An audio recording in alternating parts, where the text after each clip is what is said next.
অনেক স্টুডেন্ট আমাকে জিজ্ঞেস করে যে স্যার সফল হওয়ার জন্য কি প্রয়োজন।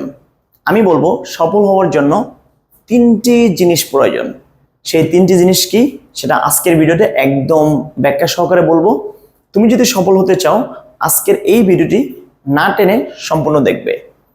সফল হওয়ার জন্য আমাদের প্রথম যেটা প্রয়োজন সেটা হচ্ছে নীরবে কঠোর পরিশ্রম করা। সেটাকে আমি প্রথমেই রেখেছি যে নীরবে কঠোর পরিশ্রম করতে হবে। If you want to be successful in this world, there is no shortcut way. There is no alternative way without doing hard work in a right way.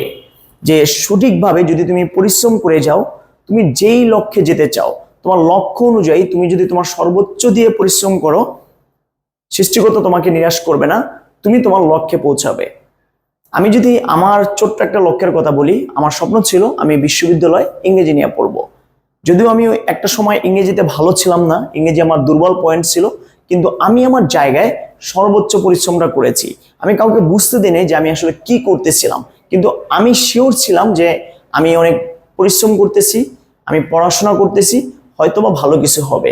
দিন শেষে যখন বিশ্ববিদ্যালয়ে চান্স পেয়ে গেলাম, মনে হলো যে আমি আমার পরিশ্রমের ফলটা পেয়েছি।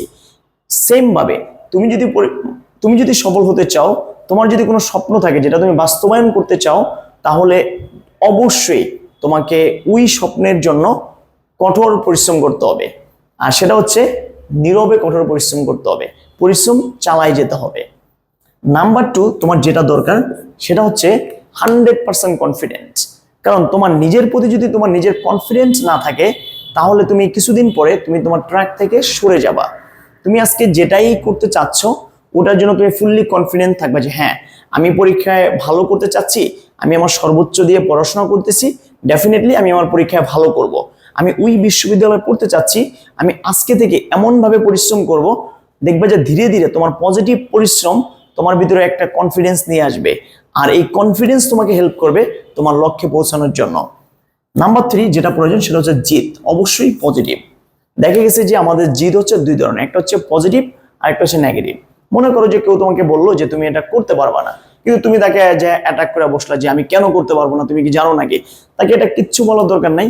তুমি এটাকে পজিটিভ এনার্জি হিসেবে খাটিয়ে সর্বোচ্চ পরিশ্রম করে যখন তুমি তোমার গোলে পৌঁছে যাবা, তখন দেখবা যে ওই সেম মানুষটি হচ্ছে তোমার প্রশংসা করবে। একটা সময় যখন আমি ইংরেজি পারতাম না, তখন অনেকে আমাকে বলতো যে তোরে দিয়ে ইংরেজির কিছুই হবে না, কিন্তু আমি এটাকে পজিটিভ হিসেবে নিয়েছি। আমি তখন মনে প্রাণে চেষ্টা করতে লাগলাম যে হ্যাঁ, আমাকে দিয়ে কিছু হবে, আমি আমার জায়গা থেকে সর্বোচ্চ দিয়ে চেষ্টা করব। ওই জিদটা ছিল আমার ফুললি পজিটিভ। এই জন্য হচ্ছে তুমি যদি তোমার জিদটাকে পজিটিভ ওয়েতে ইমপ্লিমেন্ট করতে পারো, আমি তোমাকে এতটুকু ইনশিওর করতে পারি ডেফিনেটলি তুমি ভালো করবা। তোমার জন্য অনেক বেশি শুভকামনা রইল, আশা করি তুমি সফল হবে।